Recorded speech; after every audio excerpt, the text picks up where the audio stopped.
우리가 이 세상을 살아가다 보면 또 살아가면서 저도 마찬가지겠지만 다른 사람들의 눈을 의식할 때가 참 많습니다. 내가 말하는 이 말과 내가 행동하는 이 행동이 다른 사람들에게 어떤 피해를 줄까, 어떤 또 기억에 둘까, 그리고 나를 어떻게 생각할까, 이런 의식을 하면서 살아갈 때가 많습니다. 물론 이것이 상대방을 배려하고 공동체를 위하여 하는 생각은 참 귀합니다. 그러니까 한 번쯤 더 생각하고 말하고 한 번쯤 더 생각하고 행동하게끔 합니다. 참 좋습니다. 남을 의식한다는 것, 저 사람이 나의 행동을 오해하지 않을까, 나의 말을 오해하진 않을까 하는 이 의식 자체는 그런 면에서 어떤 면에서는 대단히 유익한 면이 있습니다.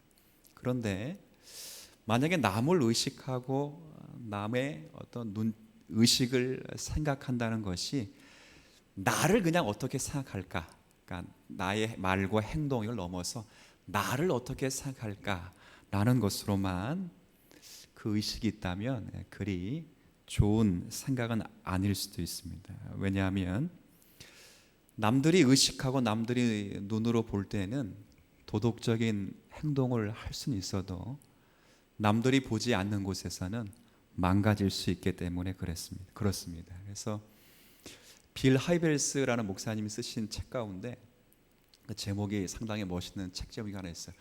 아무도 없는 곳에서는 당신은 누구십니까? 라는 책이 있어요. 그러니까 아무도 없는 곳에서 당신은 누구십니까? 이런 책이 있습니다.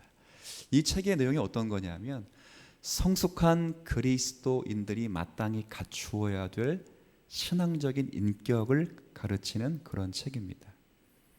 그러니까 거기 보면 인격에 대해서 정의를 한학적이고 어떤 문학적 정의를 하지 않고 이런 정의를 했어요. 대단히 아주 의미 있는 정의이기도 한데요. 이런 정의입니다. 인격은 사람들이 아무도 없을 때 나타나는 우리의 행동입니다. 이렇게 표현했어요. 그러니까 사람들이 있을 때 말하거나 행동하는 그런 것이 나의 인격을 체크해 주는 것이 아니라 아무도 없을 때 자신이 행하는 행동, 이것이 우리의 진짜 인격입니다 라고 그 빌 하이벨스 목사님이 아무도 없는 곳에서 당신은 누구십니까? 라는 책에서 정의를 내고 있습니다. 이 말의 논지는 남이 나를 보고 있을 때 행동과 남이 나를 보고 있지 않을 때 행동이 같다 다르다? 다르다는 거예요. 그러니까 이게 예수를 믿지 않는 사람이 아니라 예수를 믿고 있는 사람의 특징들이라는 것입니다. 그래서 진정한 성숙한 그리스도인이 되려면 남들이 나를 보고 있는 동안이든지 나를 보고 있지 않든 간에 우린 양당 간에 다 그리스도인의 온전한 성숙과 인격적 신앙생활을 해야 될 것을 가르치는 그런 책이기도 합니다. 그래서 이제 목사님들이 이제 저를 포함해서 가면을 이제 많이 쓰는데요. 이제 이렇게 입고 설교단에선 거룩한 것처럼 보이지만 그래서 아무도 없는 해외 선교 여행을 이렇게 핑계대고 가면 다 놀러 가는 것입니다. 나중에 또 제가 또 해외 나간다고 목사님 또 놀러 가시는구나 또 그렇게 많은 그런 것들이 없지는 않습니다. 왜냐하면 여기 있다 보니까 쉽지 않아서 그런 경우가 있습니다. 근데 오늘 여기 본문에 보면 사도는 여기에서 여기 4장 1절에 보면 이렇게 가르쳐 주고 있어요. 이제 1절에 보면 그러므로 형제들아 우리가 끝으로 주 예수 안에서 너희에게 구하고 권면하노니. 그러니까 지금 사도 바울이 데살로니가 교회 성도들에게 권면하는 사실이 두 가지가 있는데 그게 뭐냐면 너희가 마땅히 어떻게 행하며 하나님을 기쁘시게 할 수 있는지를 이미 우리에게 배웠으니까 곧 너희가 행하는 바요 더욱 많이 힘써야 될 바라. 이렇게 가르칩니다. 그러니까 지금 사도 바울은 두 가지를 데살로니가 교회에게 권면을 주고 있는데 이게 뭐냐면 성도라면 마땅히 할 게 뭐냐 이걸 가르쳤어요. 그러니까 아마 데살로니가 교회에 있을 때 사도 바울이 분명히 성도들에게 성도라면 마땅히 행해야 될 일을 가르쳤고, 또 두 번째는 그걸 넘어서 그게 소극적이라면 적극적으로 하나님이 기뻐하시는 뜻, 하나님이 기뻐하시는 일은 무엇인가를 가르쳐 왔었을 것입니다. 이 두 가지를 더욱 힘써서 열심을 내라는 것입니다. 조금 전에 제가 두 가지라 말씀드렸는데, 먼저 하나를 살펴보면 여기 다시 1절에 너희가 마땅히 어떻게 행하냐 이렇게 되어 있어요. 그러니까 어떻게 하는 것이 내가 행할 마땅한 것인가, 그런 말이거든요. 그러니까 이 말은 하나님을 믿는 자로서 우리가 행동해야 될 마지노선이 어디까지인가를 잘 분별하라, 그런 뜻입니다. 너무 어렵다고 생각하니까 제가 그냥 편하게 제가 이야기해 볼게요.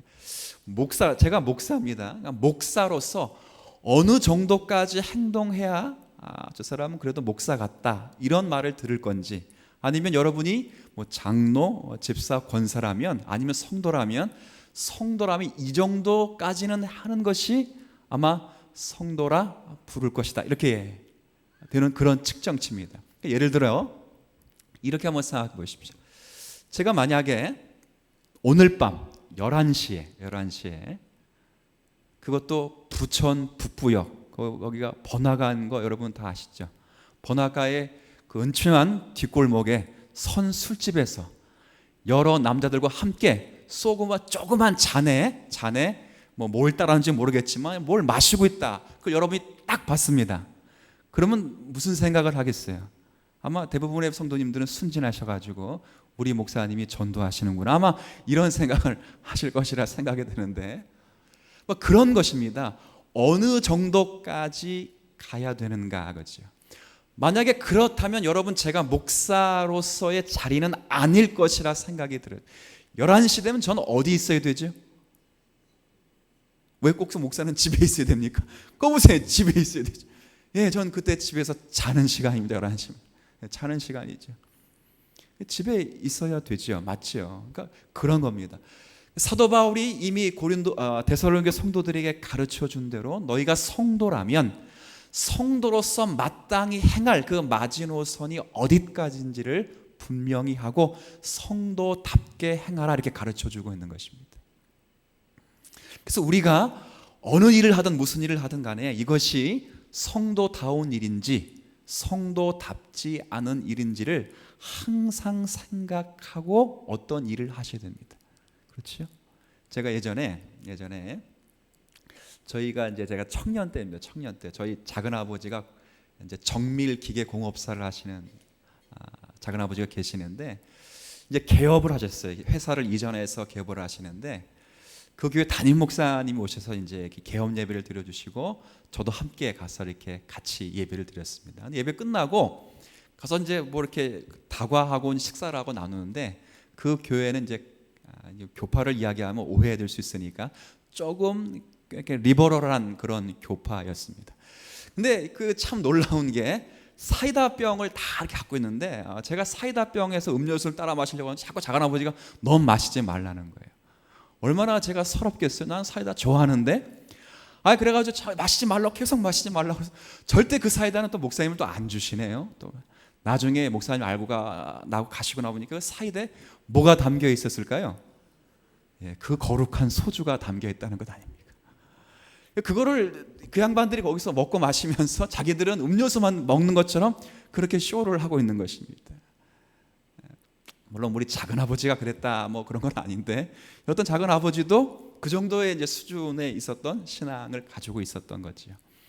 그러니까 우리가 성도로서 살아가면서 성도로서의 신분에 걸맞는 일이 어디까지인지를 끊임없이 우리로 하여금 고민해 보라, 이렇게 먼저 명령을 하는 것입니다. 그런데 그거보다 더 중요한 것은 두 번째입니다. 두 번째 뭐라 기록되어 있냐면 보십시오. 자, 너에게 구하고 권면하노니 너희가 마땅히 어떻게 행하며 하나님을, 그다음 뭐 할 수 있는지를 확인해 보라고요.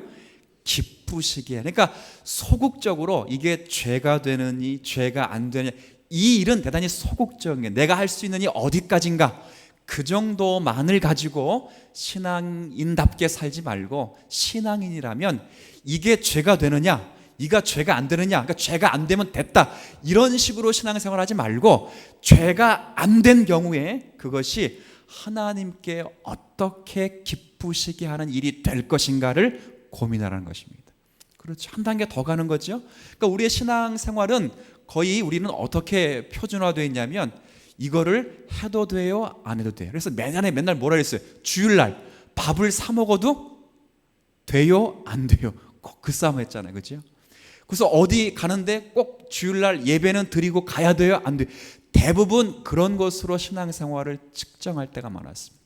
근데 그런 것 말고, 그건 소극적인 것이고 더 적극적으로, 그러니까 죄가 되느냐 안 되느냐 관계없이 그것보다 더 이상, 더 높은 수준으로 우리가 가지고 있는 자리에서, 우리가 할 수 있는 모든 환경에서 이 일이 하나님을 기쁘시게 하는 것이고 하나님의 뜻을 반영하고 있는가를 곰곰이 생각하면서 그 일을 하라, 그렇게 명령을 하는 것입니다. 하나님의 뜻이 뭐죠? 오늘 하나님의 뜻은 사도 바울이 우리에게 가르쳐주고 있습니다. 여기 보면 2절 3절을 제가 읽을게요.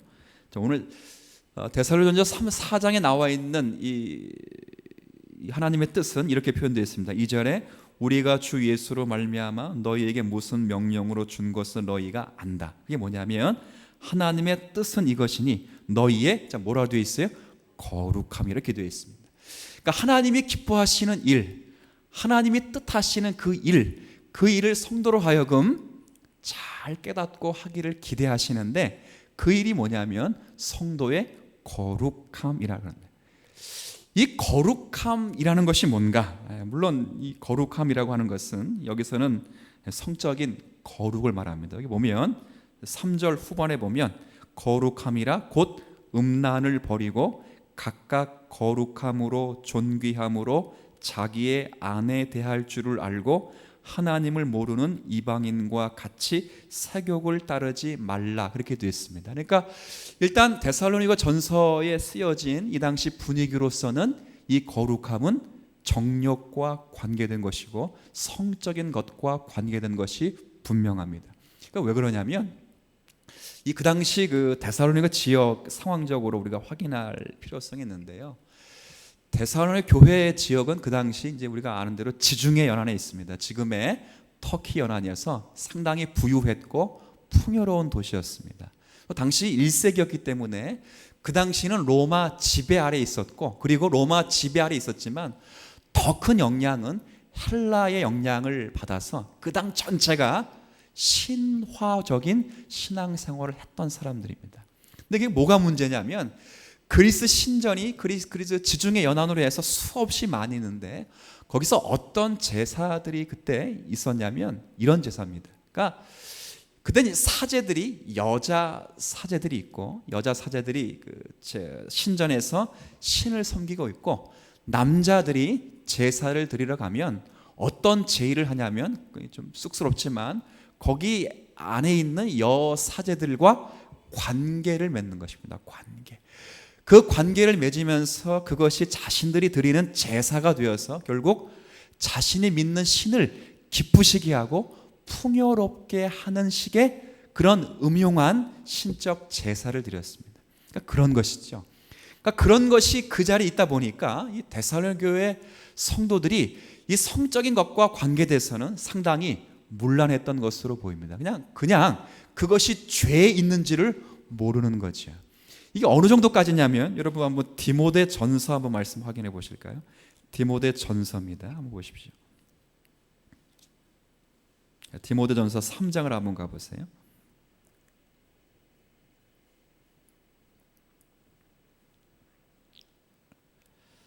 자, 디모데 전서 3장에 보면 여러분 잘 보십시오. 여기 교회에 일꾼들을 이제 뽑는 내용이 나와 있는데 3장 1절에 보면 먼저 이제 감독, 장로를 뽑는 기준을 말합니다. 미쁘다 이 말이요 곧 사람이 감독의 직분을 얻으려 함은 선한 일을 사모하는 것이라 함이로다. 그러므로 감독은 책망할 것이 없으며, 자 그다음 뭐라 되어 있습니까? 한 아내의 남편이 되며, 이렇게 되어 있습니다. 여러분 이 말씀을, 이 구절을 어떻게 이해하시죠? 한 아내의 남편이라게 되기 때문에 목사, 장로가 되려면 결혼을 해야 된다, 안 해야 된다? 근데 이렇게 이해를 하게 되는 것이 통상적인데 사실 이 본문은 그 말은 아닙니다. 원래 의미는 감독이 되려면 아내가 몇 명이어야 된다고요? 한 명이라는 뜻입니다. 한 명. 그러니까 그 당시는 이 모두가 이 문제에 있어서는 분별력이 없었습니다. 세상적으로 아내를 여러 명 데리고 있는 것이 그것이 죄가 될 것이 없고 오히려 많은 사람 자신의 직분과 자신의 자리를 확고하게 해주는 그런 버팀목이 되는 것이기 때문에 전혀 죄스럽다고 생각을 하지 않았던 시대입니다. 근데 사도 바울은 지금 거룩함, 구별이라는 단어를 써서 너희들이 그런 자리로부터 탈피하라는 것입니다. 그러니까 세상은 그런 구조를 가지고 여자를 여러 명, 아내를 구할지라도 예수를 믿는 사람은 반드시 아내가 한 명이어야 될 것이다. 이렇게 말하는 논리이죠.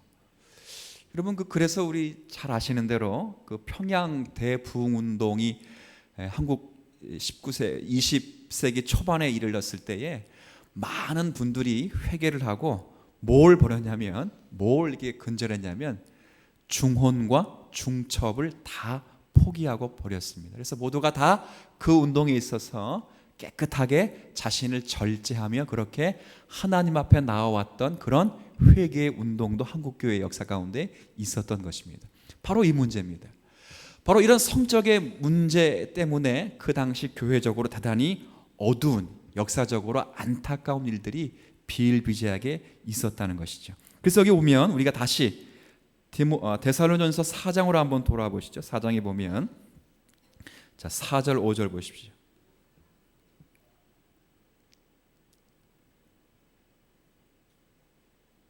자 4절 5절입니다. 여기 데살로니가전서 4장 4절 5절에 보면 각각 거룩함과 존귀함으로 자기의 아내 대할 줄을 알고 하나님을 모르는 이방인과 같이 세욕을 따르지 말라 이렇게 되어 있습니다. 여기서 세욕이라고 하는 것은 말 그대로 그냥 세욕인데 그러나 이 단어가 헬라어 단어가요 의미적으로 보면 똑같이 사랑으로 번역됩니다. 근데 우리가 아는 사랑이란 단어와 여기서 말하는 세욕이라는 단어는 분명 언어는 다릅니다. 원어는 다른데 번역상 다 사랑으로 번역됩니다. 근데 뭐의 차이점이냐면 우리가 말하는 하나님의 사랑, 이 사랑은 다른 것이 아니라 인격을 배려하고 인격적인 사랑을 가리키는 표현입니다. 근데 여기서의 사랑은 인격이 배제된 사랑입니다. 그러니까 인격이 없이 그냥 성적인 놀잇감으로서 취하는 사랑을 가리켜 세욕이라 그렇게 표현해 두고 있는 그런 말입니다. 자, 그렇게 하지 말랍니다. 그래서 뭐라 말하냐면 거룩함과 존귀함으로 자기 아내 대할 줄을 알라 그렇게 말하죠. 이 말은 단순히 아내, 그러니까 지금 자신과 함께 있는 그 아내가 성적 유익감이 아니라는 것입니다. 이게 지금 21세기를 살아가는 우리 시대는 그게 좀 희한하다 이렇게 말하겠지만 그 당시에는 그랬었던 시대입니다. 그러니까 그 당시는 다 모두가 다 예수를 믿지 않은 사람들 그리고 예수를 믿는 사람일지라도 그런 문화관을 쉽게 가지고 교회 안에서 신앙생활을 했던 시대입니다. 그렇게 하지 말랍니다. 왜 그러는가? 자신과 함께 있는 파트너는 인격적인 존재고 인격적으로 하나님과 나와 맺어준 하나님의 거룩한 기관이기 때문에 단순히 성적, 물리적인 욕구를 충족시키는 대상이 아니라 서로 함께 교회를 이루어 가야 될 거룩한 공동체로 서 있다는 것을 사도 바울이 지금 가르쳐주고 있는 거예요. 뭘로 가르쳐주고 있다고요? 거룩함으로 가르쳐주고 있는 그 내용이 되는 것입니다. 자, 그래서 이 내용은 어디까지 가게 되냐면 6절 한번 보십시오. 이 일의 분수를 넘어서 형제를 해하지 말라. 이 말은 제가 더 읽어볼게요. 이는 우리가 너희에게 이미 미리 말하고 증언한 것과 같이 이 모든 일에 주께서 신원하여 주심이라 이렇게 되어 있습니다. 그러니까 이 말은 다른 말이 아니라 이 6절 앞부분에 이 일의 분수를 넘어서 형제를 해하지 말라. 이 말은 다른 말이 아니라 세상 사람들처럼 형제 안에, 친구 안에 다른 사람의 사랑하는 사람을 빼앗지 말라는 것이다. 그러니까 세상의 논리를 가지고 세상의 힘을 가지고 교회 가운데 들어와서 그렇게 신앙생활하지 말라 그렇게 말을 하는 것입니다. 제가 조금 전에 거룩이라는 단어를 언급해 드렸는데, 이 거룩이라는 말은 뭐냐면, 이 거룩이라는 말은 구별과 분리를 가르치는 표현입니다. 여러분, 이렇게 한번 생각해 보십시오. 이 거룩이란 말은 이것과 똑같습니다. 여러분 가운데 지금 제가 보니까 안경을 쓰신 분과 안경을 안 쓰신 분, 딱 두 부류가 있어요.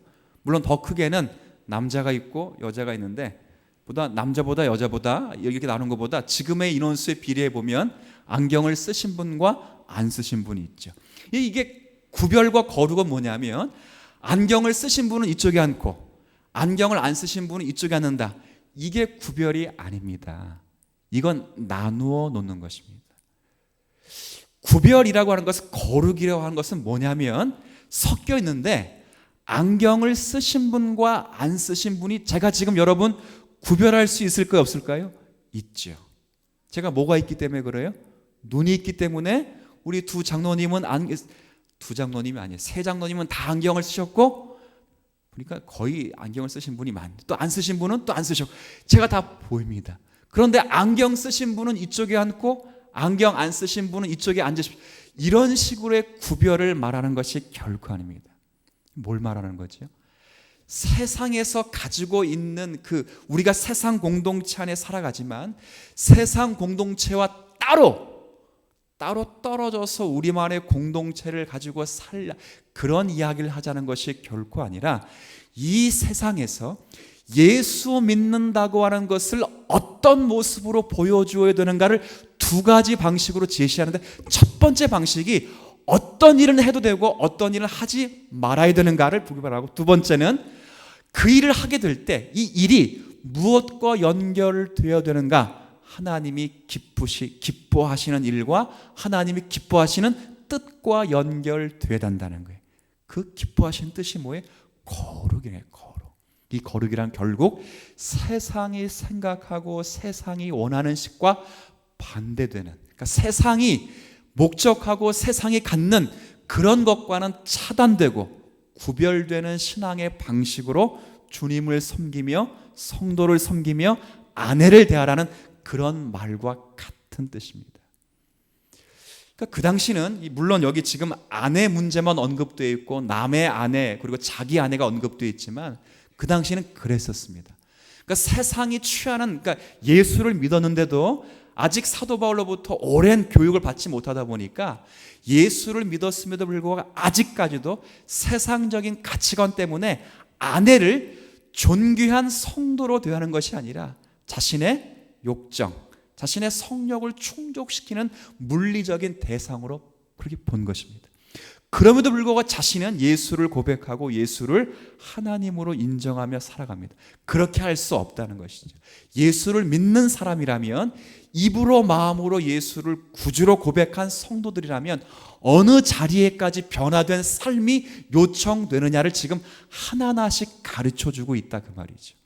가장 큰 문제는 아마 이 교회는 바로 이 아내 취하는 것과 관계된 그런 문제였을 것입니다. 그러니까 결국 아내 문제만을 이야기하는 것이 결코 아닙니다.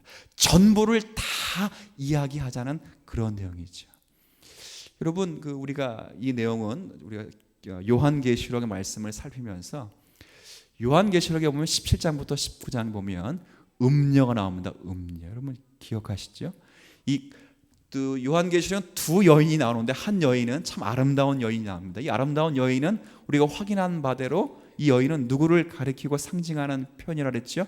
교회를 가리키는 표현입니다. 교회요, 우리의 거룩한 신분을 가리키는 표현이었습니다. 그런데 17장 이후에 나와 있는 이 음녀는 바벨론이라 그러고, 많은 물 위에 앉아 있으면서 많은 임금들의 머리가 되고 뿔을 갖고 있으며 짐승을 타고 있는 영적 음녀로 표현되어 있습니다. 이건 다른 것이 아니라 세상의 어떤 정신을 대표하는 거죠.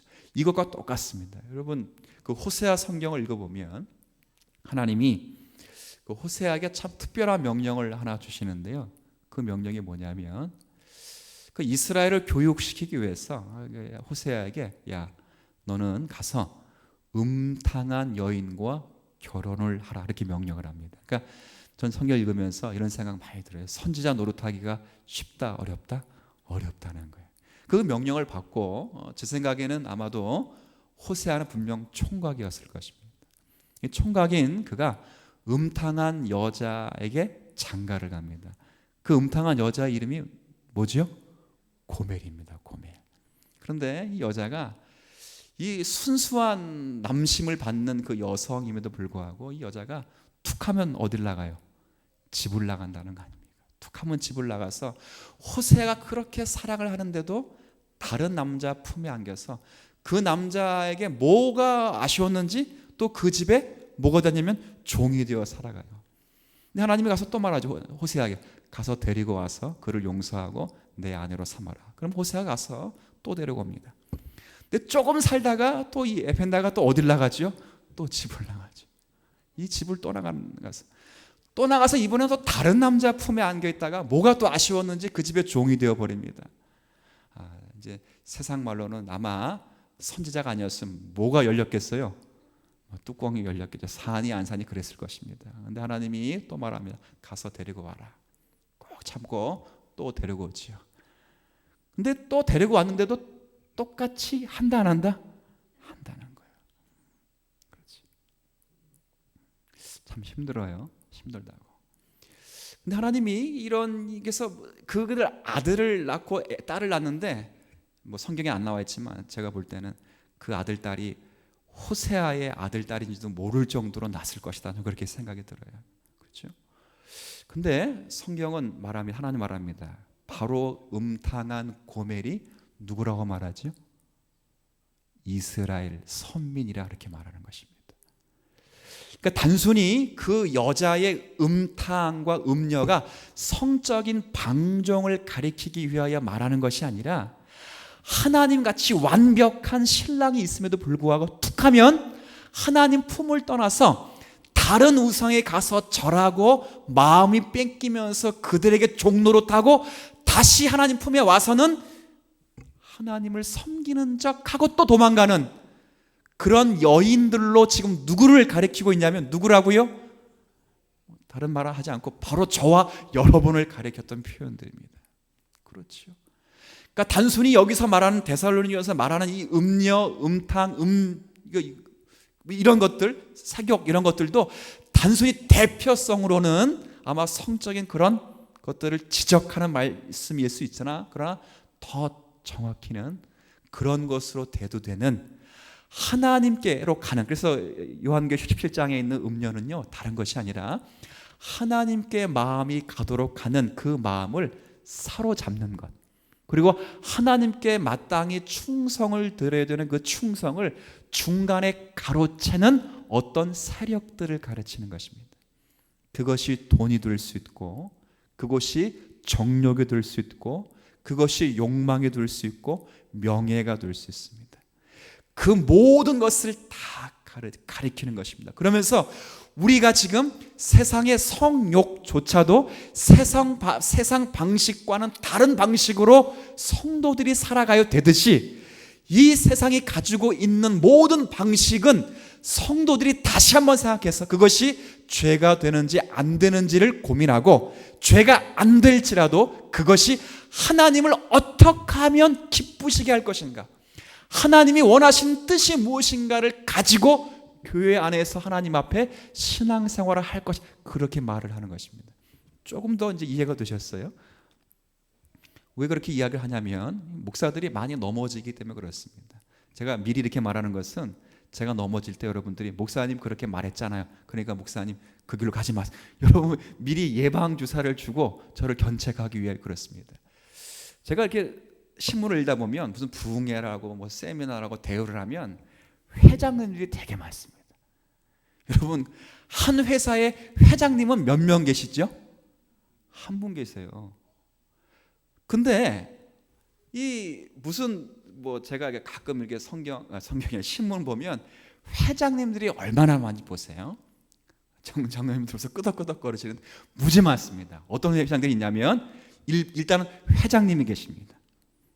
그 다음에 공동회장님이 계십니다.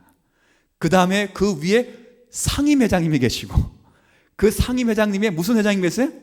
대표회장이 계시고, 그리고 마지막에 그 위에 뭐가 있어요? 또 대회장이 계십니다. 그 왜 그러죠? 왜 그러죠? 무슨 욕 때문에 그럴까요? 명예 때문에 그렇습니다. 나중에 여러분 꼭 존 버년의 철로 역정 한번 읽어보십시오. 제가 오늘 유 목사님께 그 청년의 수련회 보고 받았는데 철로 역정을 하더라고요. 그래서 제가 생각을 이제 하다가 묵상하다가 거기 보면 이제 순례자가 순례의 길을 걷다가 소망이라고 하는 길동물을 만나서 길을 걷습니다. 그런데 이 둘이 제가 정확히 지금 읽은 지 하도 되어서 정확히 기억 안 나는데 길을 잘못 들은 것인지는 모르겠는데 세상의 허영의 시장에 들어왔습니다. 그 허영의 시장에서 파는 물건들이 뭐냐면 돈, 자동차, 여자, 물질, 명예 이런 것들입니다. 근데 거기서 누가 죽어버리냐면 소망이 거기서 순교를 당합니다. 그러니까 이게 거의 후반부에 나와 있습니다. 후반부. 이게 뭐냐면 신앙생활 하다가 이게 천국 가는 이제 철로 역정 신앙생활을 쭉 하면서 거의 물론 마지막에는 더 마지막 몇 개가 더 남아 있지만 거의 후반부에 무너지는 것이 다른 것이 아니라 목사들 같은 경우는 명예욕에 많이 무너진다 그 말이죠. 그러니까 우리가 이 땅 가운데 신앙생활하면서 이 세상에선 너무도 당연한 그런 이치일 수 있어도 성도는 반드시 그것이 하나님 앞에서 어떤 가치와 기준을 가지고 있는가를 점검해서 교회 가운데 신앙의 표본으로 삼아야 될 필요성이 있다는 것입니다. 우리도요, 남모르는 사이에 우리가 신앙이라고 하는 것 때문에 신앙이 무너지는 경우가 상당히 많습니다. 여러분 모르시겠지만 우리는 신앙이라고 말해요. 그리고 우리는 나의 그것이 열심이라 말하고 열정이라 말하기 때문에 더 열심히 내는 그 일 속에 사실 공동체가 파괴되는 일이 더 많습니다. 왜 그렇죠? 그 열심과 열정이 세상이 추구하는 열심과 열정과 별반 다르지 않기 때문에 그렇습니다. 이게 참 어렵습니다. 그래서 오늘 내용은 간단하게 사격을 말하는 것처럼 보이지만 대표적인 성역을 가리키면서 교회 안에 왜 세상의 정신과 세상의 문화와 질서가 신앙의 이름으로 들어와서는 안 되는가를 보여주는 것입니다. 왜 그렇죠? 하나님은 뭐 하신 분이시기 때문에 거룩하신 분이시기 때문에 그렇습니다. 이 하나님은 거룩하시기 때문에 교회가 반드시 세워나가야 될 가장 큰 표지는 다른 것에 있지 않습니다. 교회는 하나님의 거룩하심처럼 뭐를 나타내는 기관이라고요? 거룩함을 나타내는 기관이 되는 것입니다. 그래서 대표적인 것으로 사교를 이야기했지만 결국 세상의 정신과 사고가 교회 안에 유입되지 못하도록 항상 우리로 하여금 깨어 근신할 것을 가르쳐주고 있는 그런 내용이 되는 것이죠. 그래서 여기 7절 8절에 보면 이렇게 단호하게 말합니다. 7절 하나님이 우리를 부르심은 부정하게 하심이 아니요 그 다음 똑같은 표현이죠. 거룩하게 하십니다. 자, 그러므로 거룩하게 하신 하나님의 뜻을 저버리는 자는 단순히 사람을 저버리는 것이 아니라 자, 누구를 저버리 같이 읽습니다. 시작. 너희에게 그의 성령을 주신 자, 교회에서 거룩함을 저버리는 것은 결국 누구를 저버리는 거라고요? 하나님을 저버리는 것입니다. 이 말은 뭐예요? 하나님이 거룩하신 그 속성을 우리가 실현하지 못하면 결국 하나님을 잃어버리는 것과 같다 그 말이죠. 교회는 이 싸움을 하시는 겁니다. 교회는 제가 이렇게 이야기하면 오해의 소지가 될 수 있겠지만 더 근본적으로 말하고 싶고 여러분의 신앙을 한 걸음 더 초대하기 위해서 이렇게 말하는 것입니다. 교회는 사람을 모으는 것이 결코 아닙니다. 교회는 여러분이 와서 봉사해서 무슨 문화센터 해가지고 교양을 넓히거나 교제하고 축구하고 죄송합니다만 놀고 이런 사치기 사채뽕하는 그런 게가 교회가 결코 아니라 교회는 연습을 하는 데입니다. 연습. 뭔 연습을 하죠? 거룩하게 하는 연습을 하게 됩니다. 그 연습을 누구랑 같이 하는 건 누구랑? 지금 여러분 옆에 확인해 보세요. 주위 분들과 함께 하는 거예요. 함께. 가장 가깝게는 누구랑 하지요? 누구랑? 그렇죠. 집에서 누구랑 합니까? 여러분은 남편이 되거나 아내랑 하지요. 여러분 그 거룩하게 하기 위해서 가장 중요한 그 보금자리는 가정입니다. 가정. 여러분 이런 분 꼭 있어요. 이런 분이 있는 게 아니라 누구나 다 한 번쯤은 그런 생각합니다. 내가 이놈만 안 만났으면 최소한 지금보다 좀 나았을 텐데. 한 번쯤은 생각해 보셨죠?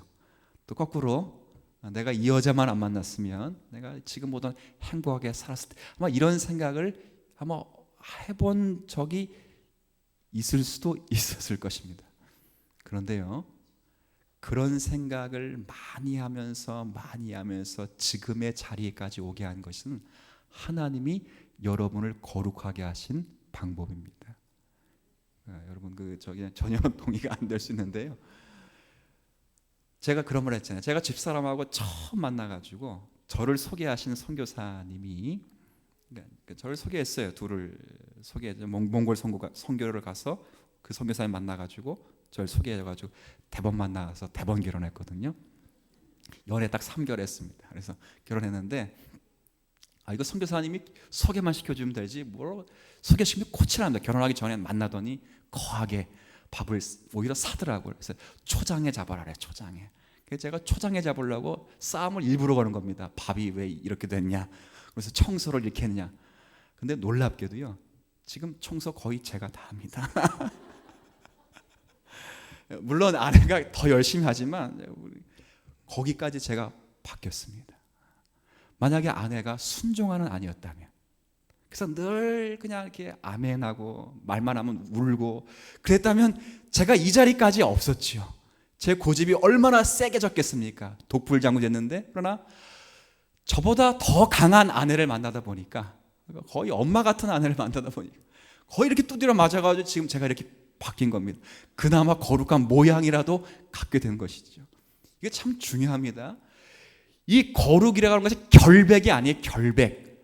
뭐 거룩이라는 것이 난 진실해, 난 너희가 달라, 난 너 깨끗해, 난 거기 손가락 하나 안 했어, 까딱 안 했어. 이게 거룩이 아니에요.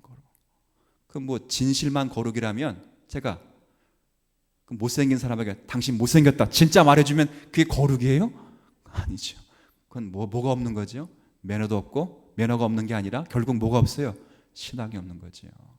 이 거룩은 서로 뭉쳐가지고, 처음에는 막 이렇게 돌 보세요. 처음에 계곡에서는 바위가 깨져가지고 굴러옵니다. 빼쩍빼쩍해요. 그런데 점점 해변가로 가면 뭐로 바뀌죠?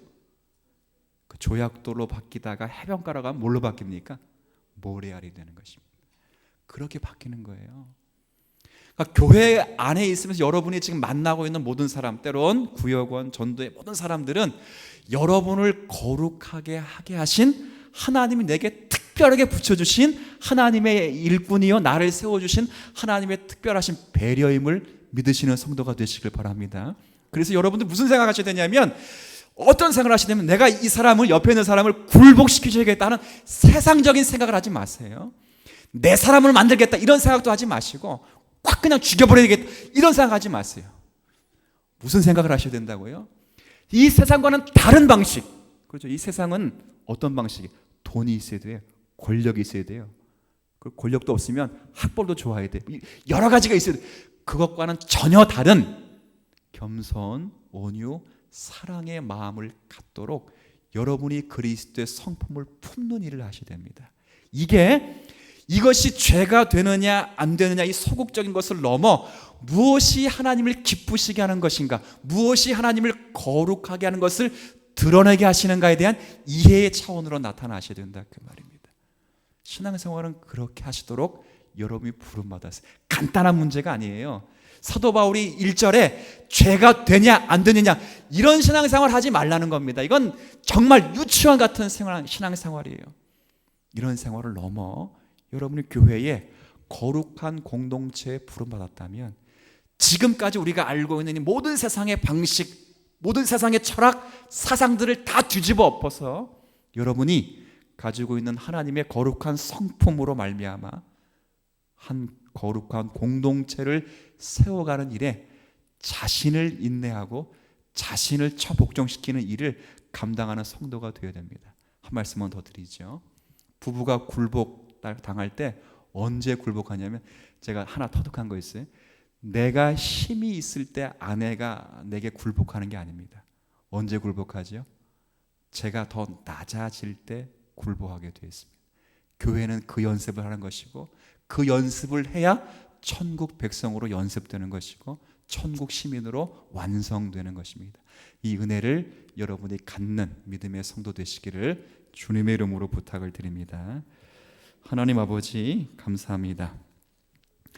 우리의 신앙생활이 이게 죄냐 아니냐 그것만을 묻는 어리석은 신앙생활하지 않도록 인도하여 주옵시고, 만약 이것이 죄가 되지 않는다면 과연 이 일이 어떻게 하나님의 거룩성을 이루어가는 일인가, 어떻게 하면 하나님의 뜻을 반영하는 일인가, 어떻게 하면 하나님이 기뻐하신 일이 되는가를 고민할 수 있는 성도들이 되게 하여 주옵소서. 가정의 문제를 넘어 공동체의 이 문제를 적용하길 원합니다. 서로 우리가 한 공동체로 묶여 있는 것은 나 자신의 신앙을 위해 사는 것이 아니라 우리의 신앙이 서로를 위하는 신앙이 될 수 있도록 인도하시기 위함이고, 그리고 서로가 모진 부분이 또 깎여지고 또 모진 부분들이 잘 또 정리가 되어서 하나님의 사람으로 그리고 그리스도의 성품으로 닮아가도록 우리가 훈련받는 자리임을 기억하게 하셔서 세상의 방식인 권력과 세상의 방식인 어떤 업적과 세상의 방식인 명예와 돈의 그런 방식이 아니라 겸손과 사랑과 오래 참음, 이런 방식으로 교회를 세워나가 우리 모두가 천국 시민으로 준비되는 믿음의 성도들이 다 될 수 있도록 은혜를 더하여 주옵소서. 이제 금요일부터 또 잘 준비된 또 청년부 수련회가 있습니다. 하나님 은혜를 베풀어 주셔서 이 수련회가 주님이 허락하신 수련회가 될 수 있도록 준비된 만큼 하나님의 역사가 충만히 있게 하시고 구원의 놀라우신 비밀과 은총과 사랑을 깨달아 구원받은 자의 삶이 어떠함을 준비되어 살아가는 성도들 되게 하여 주옵소서. 일기를 주관하시고 모든 프로그램 가운데 함께 하시고 또 아름다운 역사 속에서 하나님 안전으로 인도하셔서 합력하여 선이 되어 하나님을 찬송하며 하나님께 감사할 수 있는 수련회 되도록 은혜 더하여 주옵소서. 감사드리며 예수님의 이름으로 기도 올리옵나이다. 아멘.